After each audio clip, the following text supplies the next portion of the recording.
Meu nome é Elisa, e durante muito tempo eu acreditei que algumas pessoas nasciam para ocupar espaço no mundo, enquanto outras nasciam apenas para preenchê-lo em silêncio.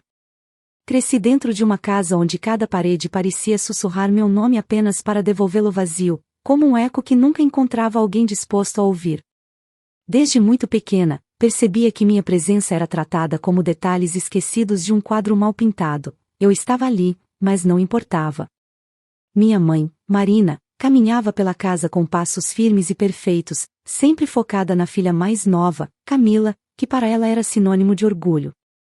Enquanto isso, eu observava, sempre um pouco atrás, sempre um pouco fora de cena, como se fosse apenas uma figurante no teatro da própria família. Lembro-me de como a cozinha, no início das manhãs, se tornava uma espécie de prova silenciosa de que eu era diferente. Camila sentava-se à mesa, ganhando panquecas quentes decoradas com frutas, enquanto eu preparava meu próprio pão com manteiga, tentando não fazer barulho. Quando tentava dizer algo, qualquer coisa, minha mãe apenas respondia sem olhar para mim, como se estivesse reagindo a um ruído distante. Meu pai, Ricardo, por sua vez, tinha o hábito de passar por mim com a testa franzida, murmurando depois conversamos que nunca se transformava em conversa alguma.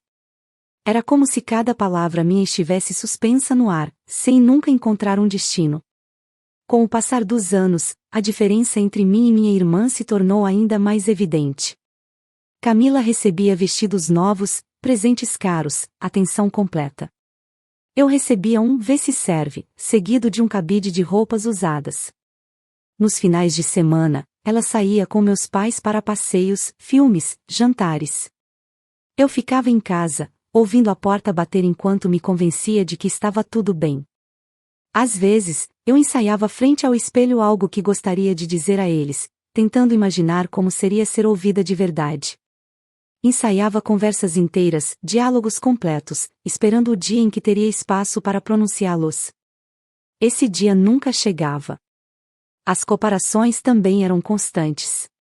Quando eu mostrava uma nota alta no boletim, minha mãe dizia apenas era sua obrigação.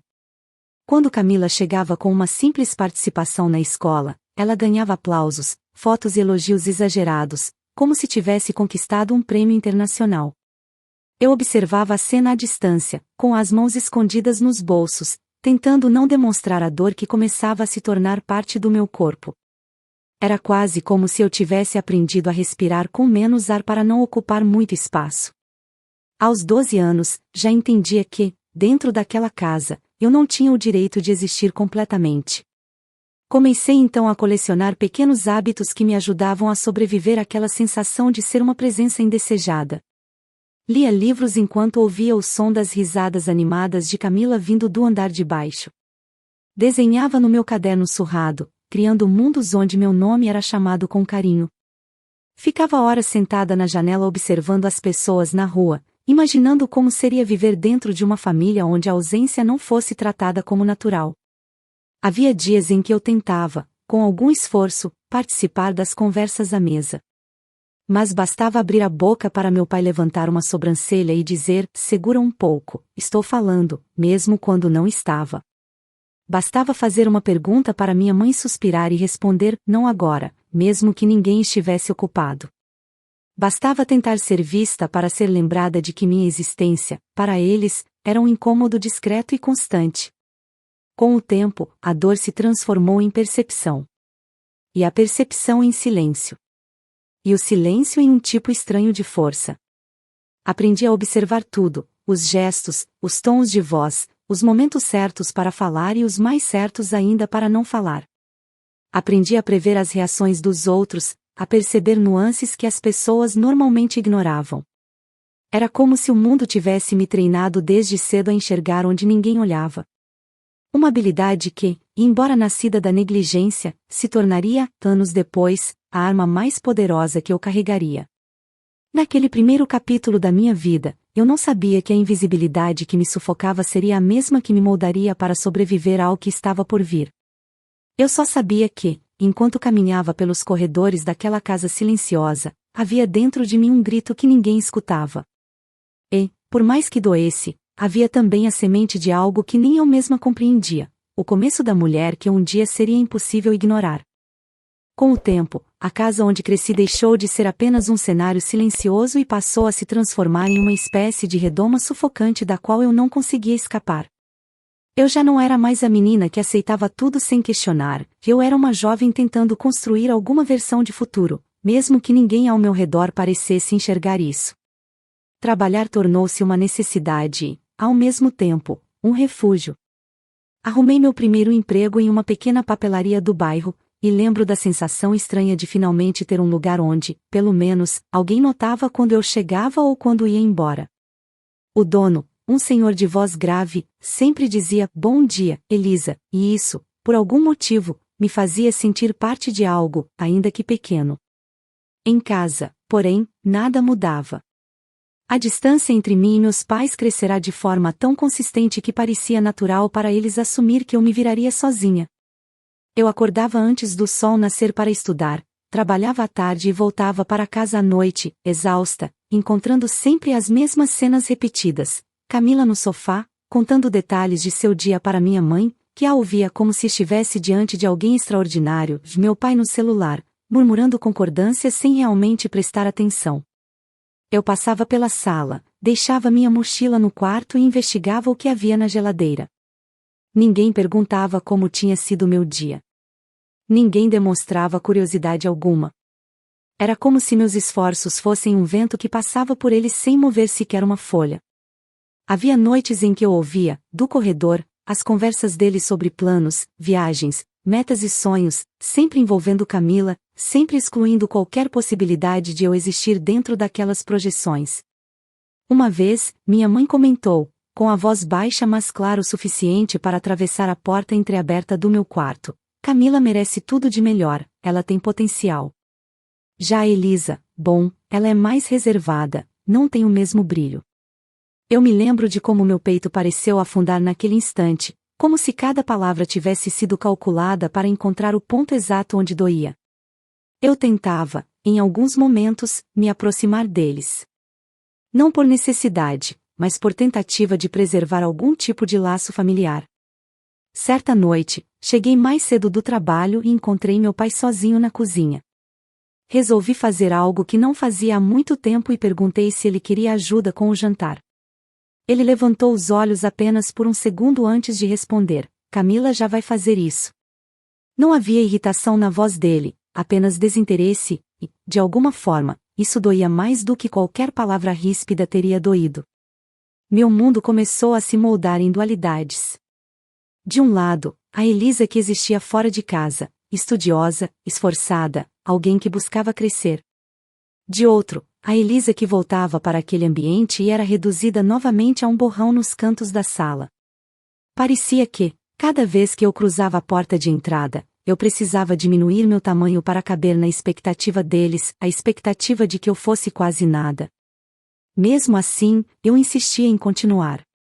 A vida fora de casa me ensinava, aos poucos, que eu tinha valor, que havia pessoas dispostas a reconhecer esforço, dedicação e responsabilidade. Mas dentro de casa, tudo isso evaporava. Era como se minha família tivesse decidido que eu seria sempre a opção secundária, a peça dispensável, a parte esquecível da história deles. E a pior parte de tudo é que, durante muitos anos, eu quase acreditei nisso. As discussões também começaram a surgir, não porque eu queria confrontos, mas porque minha simples presença parecia irritar minha mãe. Se eu chegava cansada e deixava meus sapatos fora do lugar, ela dizia: "Você não pode tentar ser mais organizada?" Se eu esquecia algo no fogão, mesmo que por segundos, ela comentava: "Por isso sua irmã é melhor, ela presta atenção." Às vezes, Camila entrava no meu quarto sem bater e dizia: "Mãe pediu para você não deixar bagunça", mesmo quando o ambiente estava perfeitamente arrumado. Eu me tornara o receptáculo de tudo o que elas não queriam ver em si mesmas. Com o tempo, comecei a entender que ninguém ali estava disposto a me enxergar de verdade, e isso teve um efeito estranho em mim. Não me afastei completamente, mas desenvolvi uma cautela silenciosa, uma que me ensinava a observar cada gesto, cada padrão de comportamento, cada detalhe que pudesse me proteger emocionalmente. Eu não sabia que aquelas habilidades, nascidas de anos de sobrevivência silenciosa, um dia seriam parte fundamental da mulher que eu me tornaria. Só sabia que estava cansada de tentar ser vista por quem nunca fez qualquer esforço para olhar. E nesse processo de sobrevivência emocional, eu percebi algo que mudou tudo: a indiferença deles não era apenas uma circunstância. Era um padrão. Uma corrente constante. Algo que, cedo ou tarde, me empurraria para longe, bem mais longe do que eles poderiam imaginar. O mês de dezembro sempre teve uma forma curiosa de transformar as casas das pessoas. As ruas se enchiam de luzes, músicas tocavam nos mercados, famílias inteiras se reuniam para planejar ceias e reencontros. Mas, para mim, aquele ano trouxe um silêncio diferente, um silêncio que parecia anunciar algo que eu ainda não sabia nomear. Enquanto a cidade brilhava, minha casa parecia cada vez mais fechada para mim, como se eu estivesse assistindo a uma festa da qual não fazia parte, mesmo morando sob o mesmo teto. Foi numa manhã comum que percebi que algo estava estranho. Minha mãe falava ao telefone com uma empolgação que eu raramente via, descrevendo pratos, convidados, horários. Camila passava pela casa colando pequenas listas na geladeira, anotando tarefas, compras, detalhes da ceia. Eu observei em silêncio por dias inteiros, tentando entender por que ninguém comentava nada comigo. Nenhuma palavra sobre datas, nada sobre organização, nem sequer um pedido para ajudar com algo. Era como se um evento estivesse sendo cuidadosamente montado atrás de uma porta que eu não tinha permissão de abrir. Até que, numa tarde, quando cheguei do trabalho e encontrei a sala decorada com guirlandas novas, percebi que a omissão era intencional. As cadeiras estavam posicionadas, a mesa já tinha uma toalha especial, e Camila experimentava um vestido vermelho diante do espelho, rodopiando enquanto minha mãe sorria, radiante. Elas conversavam sobre quem viria, o que servir, a música do final da noite. Eu permaneci na porta, observando, esperando, quem sabe, por um instante, alguma menção ao fato de que eu também morava ali. Mas não veio. A indiferença, naquele cenário, assumiu um novo formato. Não era mais silêncio. Era exclusão disfarçada de normalidade. Senti aquilo corroer meu peito, mas tentei me convencer de que talvez fosse apenas um mal-entendido. Talvez estivessem esperando o momento certo para me chamar, talvez fosse uma festa menor do que parecia, talvez eu estivesse exagerando. Me agarrei nessas fantasias porque a alternativa era dolorosa demais. No entanto, a verdade veio de forma tão abrupta que me tirou o ar. Na noite anterior à ceia, ouvi minha mãe conversando com uma vizinha na porta. A mulher perguntou, animada, se eu ajudaria na festa. Minha mãe respondeu, sem sequer hesitar, Elisa? Ah, ela não vem. Acho que nem saberia o que fazer aqui. A vizinha soltou uma risada curta, e minha mãe acompanhou como se estivesse falando de uma estranha qualquer. Eu senti minhas pernas tremerem. Era a primeira vez que eu era tratada como uma completa desconhecida, e para outra pessoa. Respirei fundo e decidi perguntar diretamente. Entrei na cozinha, onde ela organizava bandejas, e disse, tentando manter a voz firme, vocês vão fazer a ceia aqui amanhã? Ela ergueu os olhos por um instante, apenas para sentir, como se estivesse falando de algo sem importância. Então perguntei, e por que não me disseram nada? Ela colocou os talheres na mesa com uma calma quase teatral antes de responder, porque não achei que você fosse querer vir. Sua voz era fria, mas não hostil. Era pior. Era natural. Você vive no seu mundo, Elisa. Aqui, bom, você quase não existe. A frase caiu sobre mim como uma sentença. Você quase não existe. Eu senti como se o chão abrisse sob meus pés, mas tentei pedir uma explicação. Minha mãe apenas suspirou e disse, você é invisível para nós. Não foi por mal.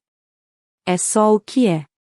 Aquele momento, aquela frase, destruiu algo dentro de mim de forma irreversível. Pela primeira vez eu não senti raiva. Não senti vontade de discutir. Senti apenas um vazio profundo, um silêncio que engoliu tudo o que restava de esperança. Percebi que eu poderia passar a vida inteira tentando ser vista e ainda assim morrer aos olhos deles como alguém que nunca existiu. Então, naquela noite, tomei uma decisão que mudaria tudo. Enquanto a casa dormia, comecei a guardar minhas coisas. Dobrava roupas, empacotava livros, recolhia documentos. Cada objeto que eu colocava na mochila parecia arrancar um fio que ainda me prendia àquela família. Não deixei bilhete, não fiz barulho, não avisei ninguém. Saí pela porta da frente exatamente como vivi todos aqueles anos, em silêncio. O clima de Natal estava por toda parte enquanto eu caminhava pelas ruas vazias, mas dentro de mim havia apenas uma certeza: eu nunca mais tentaria existir onde não me queriam. E foi assim que eu desapareci. Não porque queria me esconder, mas porque finalmente entendi que eu merecia ser vista em algum lugar. E, se não fosse ali, eu encontraria um mundo inteiro disposto a me enxergar. Quando deixei a casa dos meus pais naquela noite silenciosa, senti como se estivesse caminhando para dentro de um vazio que eu não sabia decifrar. Não havia um plano, não havia destino certo, não havia sequer a certeza de que eu teria forças para seguir em frente. Mas havia, dentro de mim, algo que nunca existira antes, a convicção de que eu não voltaria. Pela primeira vez, eu tinha arrancado as raízes que me prendiam a um lugar que nunca me pertencera. E esse desprendimento, embora doloroso, me deu uma estranha sensação de liberdade, como se eu finalmente pudesse respirar com meus próprios pulmões. Os primeiros dias foram os mais difíceis. Encontrei um quarto simples para alugar em um bairro distante, com paredes descascadas e um colchão fino demais para ser chamado de cama. O proprietário apenas me perguntou se eu tinha dinheiro para o mês e não fez mais nenhuma questão, o que, ironicamente, foi a primeira vez que alguém não tentou me interpretar antes de me aceitar. Passei as primeiras noites encarando o teto, ouvindo o som dos vizinhos brigando, dos carros passando, de cachorros latindo, e, em meio a tudo isso, havia um silêncio interno tão profundo que doía. Pela primeira vez, eu estava sozinha de verdade. Não ignorada. Sozinha. Meu corpo, acostumado a viver em estado de alerta emocional constante, levou tempo para entender que agora eu tinha controle sobre minhas próprias escolhas. Acordava cedo, mesmo sem ninguém para criticar. Fazia minhas refeições no meu ritmo, mesmo quando elas se resumiam a arroz e ovos. Chegava do trabalho e jogava a mochila em qualquer lugar sem medo de ouvir reclamações. Essa liberdade simples, quase insignificante aos olhos dos outros, começou a reconstruir algo dentro de mim que eu pensava ter perdido para sempre. Foi nesse período que descobri o valor da solidão consciente. Comecei a mergulhar em livros sobre tudo o que eu nunca tivera espaço para aprender: finanças, direitos civis, autodefesa, métodos de organização, segurança pessoal. Eu lia como quem devora ar, absorvendo cada informação com a fome de quem passou a vida inteira tentando sobreviver na escuridão. Entendi, pela primeira vez, que conhecimento não era apenas poder, era proteção. Era borda. Era fronteira. Com o pouco dinheiro que eu juntava, fiz cursos online, aprendi sobre contratos, entendi o funcionamento de denúncias, protocolos, registros e como montar uma base legal sólida caso eu precisasse me defender um dia. A verdade é que eu não confiava em ninguém. Não ainda. E, talvez pela primeira vez, isso era uma vantagem. Quanto mais eu estudava, mais eu percebia que podia transformar minha invisibilidade em armadura. Com o tempo, consegui um emprego melhor, que me permitiu finalmente sair daquele quarto apertado. Encontrei uma pequena casa à venda em um bairro mais tranquilo, com um quintal modesto e uma sala iluminada pela manhã. Era velha, sem acabamento, mas era minha. Quando assinei o contrato, senti algo apertar minha garganta, uma mistura de orgulho e incredulidade. Eu, que cresci ouvindo que não existia, agora tinha um endereço que comprovava o contrário. Transformei aquela casa em meu refúgio. Instalei trancas reforçadas, sensores simples, câmeras, e preparei cada cômodo para ser funcional e seguro. Eu mesma pintei as paredes, arrumei os móveis usados que comprei pela internet, escolhi cada detalhe com uma delicadeza que nunca pude ter na infância. A casa, por mais simples que fosse, parecia me acolher de uma maneira que jamais experimentei dentro da família. Com o passar dos meses, a solidão deixou de ser um espaço dolorido e se tornou território fértil. A cada conquista, pequena ou grande, eu sentia que reconstruía uma parte de mim. Aprendi a cozinhar do zero, aprendi a lidar com problemas domésticos, aprendi até mesmo a reconhecer meu próprio rosto no espelho sem aquele reflexo vazio que carreguei por anos. Eu existia. E existia de forma absoluta. O período mais transformador, no entanto, foi quando percebi que não precisava ter medo do mundo. O que aconteceu com minha família me ensinou a nunca depender de ninguém, mas esses 2 anos me ensinaram algo ainda mais poderoso: eu podia depender de mim. E isso era suficiente. Aos poucos, fui percebendo que aquela decisão impulsiva, fugir sem olhar para trás, tinha se transformado no início da minha verdadeira vida. Eu não era mais a sombra que circulava pela casa dos meus pais. Não era mais a garota que aceitava silêncio como resposta. Eu estava, dia após dia, erguendo uma mulher que eles jamais seriam capazes de reconhecer. E enquanto fortalecia minha casa, minhas habilidades e minha própria mente, eu não fazia ideia de que o mundo lá fora começava a me notar, e que alguns olhos errados haviam percebido meu reaparecimento antes que eu estivesse pronta para ser encontrada. Mas, naquele momento, tudo o que eu sabia era que eu finalmente tinha algo que ninguém jamais pôde tirar de mim: liberdade e conhecimento. As 2 únicas coisas que eu precisaria para enfrentar o que estava prestes a acontecer. Com o tempo, minha nova vida deixou de ser apenas sobrevivência. Começou a se transformar em algo que eu jamais imaginei que poderia ter: crescimento. Eu, que sempre fui tratada como alguém sem brilho, percebi que tinha dentro de mim uma força que só precisava de espaço para respirar. E agora, pela primeira vez, eu tinha esse espaço. Cada manhã na minha casa renovada me lembrava disso. Eu acordava e sentia que cada parede, cada canto, cada objeto que organizei com minhas próprias mãos era uma prova silenciosa de que eu estava construindo algo que não herdara de ninguém. Algo que era exclusivamente meu. Aos poucos, meu trabalho começou a reconhecer o que eu nunca tinha ousado admitir: eu era boa no que fazia. Não apenas boa, eu era excelente. Minha atenção aos detalhes, minha capacidade de antecipar problemas, minha habilidade quase instintiva de ler situações e pessoas. Tudo aquilo que cresceu em mim como mecanismo de sobrevivência dentro da minha família agora se tornava vantagem. Enquanto outros precisavam de orientações constantes, eu via soluções antes mesmo de surgirem as perguntas. Essa habilidade chamou a atenção. Primeiro dos meus colegas. Depois dos supervisores. Até que, finalmente, fui promovida. Era curioso observar como o mundo profissional reagia a mim de um jeito completamente diferente da minha família. No trabalho, eu falava, e me ouviam. Eu trazia resultados e reconheciam. Eu me dedicava, e valorizavam. A sensação era quase estranha no início. Era como andar em um ambiente onde ninguém esperava que eu me encolhesse. Onde eu não precisava pedir permissão para existir. Esse reconhecimento me impulsionou ainda mais. Passei a investir em cursos, certificações e treinamentos especializados, sempre buscando me fortalecer não apenas emocionalmente, mas tecnicamente. Aprendi como funcionavam sistemas de monitoramento digitais, estudei processos legais em profundidade e montei pastas completas com documentos organizados, contratos, gravações autorizadas, comprovantes, registros de tudo o que me dizia respeito. Eu não sabia exatamente porquê, mas uma parte de mim sentia que, em algum momento, aquela preparação seria necessária. Que, cedo ou tarde, alguém tentaria tirar de mim aquilo que eu construí, e eu não permitiria. Com as finanças crescendo, consegui fazer melhorias estruturais na minha casa.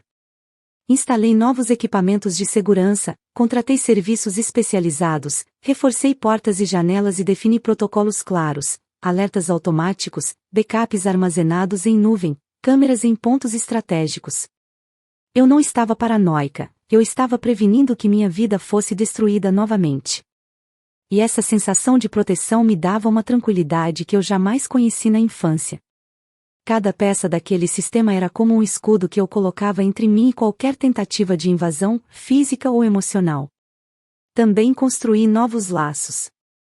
Nada grandioso, nada íntimo demais, mas genuíno. Conheci pessoas que respeitavam meus limites, que admiravam minha determinação, que me ofereciam presença sem exigir nada em troca. Esses novos vínculos me ajudaram a entender algo fundamental: não era que eu fosse incapaz de ser amada. Eu apenas tinha sido amada pelas pessoas erradas. Com o tempo, porém, comecei a notar um movimento estranho ao meu redor. Pequenas coisas, olhares prolongados de desconhecidos na rua, perguntas casuais demais sobre minha rotina, mensagens aleatórias enviadas para o e-mail do trabalho. No início, achei que era coincidência. Depois, comecei a prestar atenção e percebi que não era. Alguém estava tentando me mapear. Quando descobri, através de comentários dispersos, que pessoas do passado comentavam que eu sumira, mas agora tinha uma vida confortável, percebi que a informação havia se espalhado mais do que eu gostaria. E, quando ouvi, por terceiros, meu nome sendo associado à palavra dinheiro, entendi exatamente o que estava acontecendo. Alguém havia plantado a ideia de que eu tinha mais do que realmente possuía. Que eu era alguém fácil de atacar. Alguém sem família, sem testemunhas, sem proteção. Sorri quando compreendi isso. Não um sorriso leve, mas um sorriso consciente. Porque, ao contrário do que aquela pessoa pensava, eu não era mais a garota indefesa que fugira sem olhar para trás. Eu tinha me preparado. Eu tinha me blindado. Eu tinha me tornado alguém que sabia exatamente como transformar o conhecimento em escudo, e o silêncio em arma. Eu não sabia ainda quando aconteceria. Nem como. Mas sentia, no fundo, que algo estava por vir. Que aquele período de calmaria, de construção, não era apenas uma fase de descanso. Era preparação. E quando a tempestade viesse, e eu sabia que viria, eu estaria pronta para enfrentá-la com tudo o que me ensinaram, não pelo amor que nunca recebi, mas pela força que precisei criar sozinha. Eu não sabia que a prova final estava prestes a bater à minha porta. Mas quando batesse, eu não seria a mesma pessoa que um dia foi chamada de invisível. Eu seria a mulher que ninguém mais conseguiria ignorar. A primeira vez que percebi que algo estava errado foi numa noite aparentemente comum, quando ouvi um estalo do lado de fora da minha casa. Não um barulho típico de vento, nem o som distante de algum vizinho, era um som específico, preciso, quase calculado, como o clique abafado de alguém testando uma fechadura. Eu estava na sala, revisando alguns documentos, quando meus sensores internos, aqueles que a vida inteira me ensinaram a desenvolver, acenderam como faróis. Coloquei os papéis de lado, silenciosamente, e caminhei até a janela sem acender nenhuma luz. Aprendi há muito tempo que a escuridão era, muitas vezes, minha melhor proteção. Do lado de fora, a rua parecia normal, mas havia uma presença ali, uma movimentação diferente. Fiquei imóvel por alguns minutos, ouvindo. Cada respiração minha parecia amplificada. O som voltou, mais forte, metal contra metal. Foi aí que entendi. Não era um teste. Era uma tentativa. Minha mente não entrou em pânico. Entrou em foco. Eu havia me preparado para aquele momento durante 2 anos inteiros, mesmo sem saber exatamente quando ou como ele aconteceria. Caminhei até o painel escondido atrás de um móvel de madeira e ativei o protocolo que eu mesma havia configurado. Com um único toque, todas as trancas reforçadas se fecharam com um estalo seco, as câmeras internas entraram em gravação contínua, e o sistema silencioso de alerta jurídico iniciou o envio automático de informações para o meu advogado, localização, registro visual, horário exato. Nada escaparia. Nada ficaria sem prova. Minutos depois, ouvi passos pesados no quintal. 3 vozes masculinas, abafadas, mas cheias de confiança maldosa. Um deles disse, rindo, ela vai chorar rapidinho. Essas menininhas sozinhas sempre choram. O outro respondeu com a mesma arrogância, ela não tem ninguém. Vai fazer tudo o que a gente mandar. Eu fiquei ali, ouvindo, não com medo, mas com uma espécie de frieza que eu mesma não imaginava possuir. Eles não sabiam que cada palavra estava sendo gravada. Não sabiam que o que vinham buscar não era uma vítima fácil, e sim uma mulher que tinha transformado o silêncio de uma vida inteira em estratégia.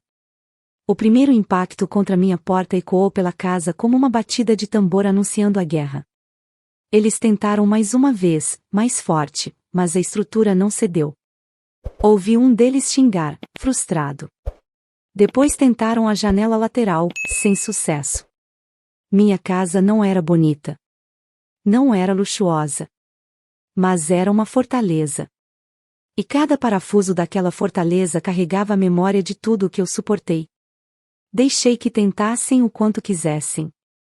Eu precisava apenas observar e registrar. O sistema já havia feito o contato silencioso com a central policial. Os dados estavam sendo enviados em tempo real. Mas eu queria vê-los. Eu precisava vê-los. Talvez porque, depois de anos vivendo como alguém sem forma, sem voz, sem rosto, eu queria olhar de frente àqueles que acreditavam que poderiam me destruir. Quando eles finalmente conseguiram quebrar uma das proteções externas e colocaram o pé dentro da casa, eu dei um passo para frente, saindo da sombra da cozinha. A luz fraca do corredor iluminou apenas meu rosto. Eles congelaram por um segundo, surpresos. Eu não estava chorando. Não estava implorando. Eu apenas os observava, com a mesma calma com que alguém observa uma peça mal ensaiada. Um deles, o mais alto, ergueu a sobrancelha e disse, debochado, achou que isso ia segurar a gente?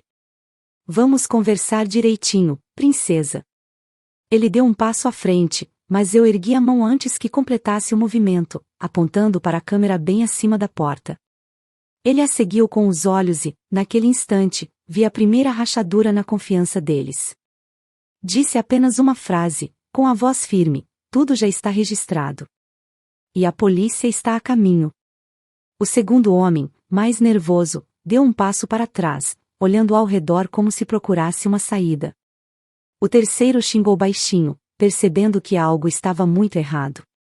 Eles tinham vindo preparados para dominar alguém frágil, alguém quebrada, alguém sozinha. Não esperavam encontrar alguém que tinha transformado sua própria vida em um dossiê jurídico inquebrável. As sirenes começaram a ecoar ao longe, rápidas, precisas, muito antes do tempo padrão de resposta. Porque meu protocolo não era comum. Ele era prioritário, automático, legalmente validado e acompanhado de provas irrefutáveis que já estavam chegando às autoridades enquanto os três ainda respiravam dentro da minha sala. O desespero deles surgiu de uma vez. O mais alto me encarou com os olhos arregalados e disse, tentando recuperar o controle, você não vai fazer nada. Ninguém vai acreditar em você. Eu dei um passo à frente. A luz tocou meu rosto. E eu respondi, eu me preparei para isso muito antes de vocês pensarem em me procurar. Quando a polícia entrou, armada e pronta, encontrou exatamente o que precisava, invasores flagrados dentro de uma casa com provas incontestáveis. Não houve discussão. Não houve tentativa de explicação. Eles foram algemados ali mesmo, sem chance de fuga, sem tempo para montar qualquer narrativa. Enquanto eram levados, o líder olhou para mim pela última vez, com ódio e incredulidade misturados. Eu o encarei sem desviar. Não havia medo em mim. Não havia tremor. Eu só pensava em uma coisa. Eu não fui protegida por ninguém na vida. Então aprendi a me proteger sozinha. E naquele instante, percebi com absoluta clareza. Eu não era mais invisível. Eu era inabalável. Depois da invasão, a polícia cuidou de tudo com eficiência surpreendente. Talvez porque meu caso não fosse um simples roubo, mas um flagrante tão bem documentado, tão claramente arquitetado contra mim, que o delegado me olhou como alguém que já previa metade do que viria a seguir. Eu entreguei todas as gravações, protocolos, notificações automáticas e comprovantes de acionamento. Quando ele terminou de analisar os arquivos, me disse, você construiu um muro jurídico que nem advogado veterano monta. Eu apenas respondi com um aceno. Eu tinha aprendido a não explicar a origem da minha força a ninguém. A dor é uma professora discreta, mas eficiente. Os 3 invasores foram encaminhados para a prisão preventiva, sem direito a responder em liberdade. As provas falavam por si: arrombamento, ameaça, tentativa de extorsão e associação criminosa. Cada palavra capturada pelas câmeras ecoou numa sala de audiência. Seus rostos, antes cheios de arrogância, apareceram na gravação como máscaras desmoronando. O líder, o mais confiante, recebeu a sentença mais dura. O segundo, que hesitou, acabou revelando em depoimento que tinham sido orientados a me procurar. E o terceiro chorou. Chorou como alguém que só entende o peso dos próprios atos quando o ferro das algemas esfria as mãos. Mas o que mais me surpreendeu não foram as consequências legais deles, e sim os nomes que surgiram nos bastidores da investigação. Não demorou para a polícia rastrear mensagens, ligações e relatos que indicavam que a informação sobre mim, sobre meu desaparecimento e sobre minha suposta vida confortável, havia sido espalhada por alguém que me conhecia muito bem. Alguém que sabia que eu estava sozinha. Alguém que entrou em contato com gente perigosa para sugerir que eu era um alvo fácil. Meu pai. Quando ouvi isso da boca do investigador, senti o chão se mover. Não pela surpresa, porque parte de mim já imaginava. Mas pela confirmação crua e absoluta de que eu nunca fiz parte daquela família. Ele não tinha contratado criminosos diretamente, mas havia comentado nos lugares errados que eu tinha sumido, mas estava cheia de dinheiro agora, insinuando que eu não teria como se defender. O tipo de frase jogada numa conversa de bar, mas que, na boca de certas pessoas, se transforma em convite. E minha mãe? Quando a polícia lhe perguntou se sabia de algo, ela respondeu com aquela frieza que sempre carregou no olhar: ela quis sair da família. A vida dela não é mais problema nosso. Nenhuma surpresa. Nenhuma culpa. Nenhuma tentativa de negar. Apenas indiferença. Foi nesse momento que entendi que não devia mais nada àquelas pessoas. Nem raiva. Nem respostas. Nem explicações. Eu não tinha a obrigação de perdoar, nem de confrontar, nem de salvar. Mas havia uma última coisa que eu precisava fazer por mim, não por eles. 2 dias depois do julgamento dos invasores, fui até a antiga casa dos meus pais. Não bati à porta. Apenas entrei pelo portão aberto, como fiz a vida inteira enquanto eles fingiam que eu não existia. Eles estavam na sala, sentados, parecendo menores do que eu lembrava. Minha mãe ergueu o olhar com um ar de incômodo. Meu pai desviou os olhos, incapaz de sustentar o peso daquele momento. Eu respirei fundo e falei: eu vim para encerrar o que vocês começaram. Minha mãe cruzou os braços e disse: se você veio reclamar, não estamos interessados. Minha família era tão previsível que quase sorri. Eu apenas respondi: eu não vim reclamar. Vim agradecer. Eles se entreolharam, confusos. Continuei: vocês passaram anos me apagando. Me chamaram de invisível. Me trataram como alguém que não valia nada. E eu acreditei nisso por muito tempo. Dei um passo adiante. Mas, quando vocês disseram que eu não existia, vocês me libertaram. Eu só consegui me reconstruir porque deixei de tentar ser parte de uma família que nunca me quis. Meu pai engoliu seco, mas permaneceu calado. Minha mãe apertou os lábios, como se tentasse manter a compostura. Continuei, sem elevar a voz: e sim, eu sei o que você disse sobre mim. Eu sei quem espalhou que eu era um alvo fácil. Eu sei quem colocou minha vida em risco. Meu pai finalmente me olhou, com os olhos marejando, não de culpa, mas de medo. Eu não tremi. Não desviei. Não cedi. Apenas finalizei: eu não vim buscar arrependimento. Eu vim para avisar que, a partir de hoje, vocês não fazem mais parte da minha história. Não há ponte. Não há retorno. Não há laços. Vocês dois me perderam. Minha mãe tentou responder algo, mas sua voz falhou. Meu pai apenas baixou a cabeça. E eu saí da casa sem olhar para trás, exatamente como fiz anos antes, mas dessa vez sem dor. Quando cheguei na minha casa, encontrei tudo como deixei: organizado, seguro, iluminado. Mas havia uma diferença enorme entre a mulher que entrou e a que saiu dela no dia da invasão. Pela primeira vez, senti que todo o sofrimento, todo o silêncio, toda a negligência tinham se transformado em algo sólido dentro de mim. Eu tinha sobrevivido. Eu tinha vencido.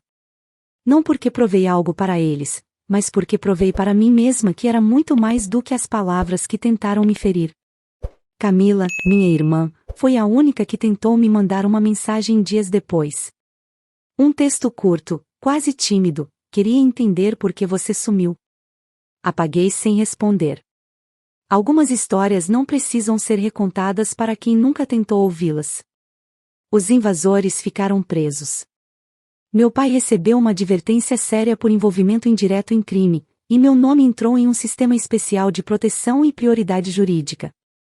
Minha mãe continuou exatamente igual. Incapaz de sentir. Incapaz de ver. Incapaz de mudar. E eu? Eu continuei minha vida completa, protegida e inteira.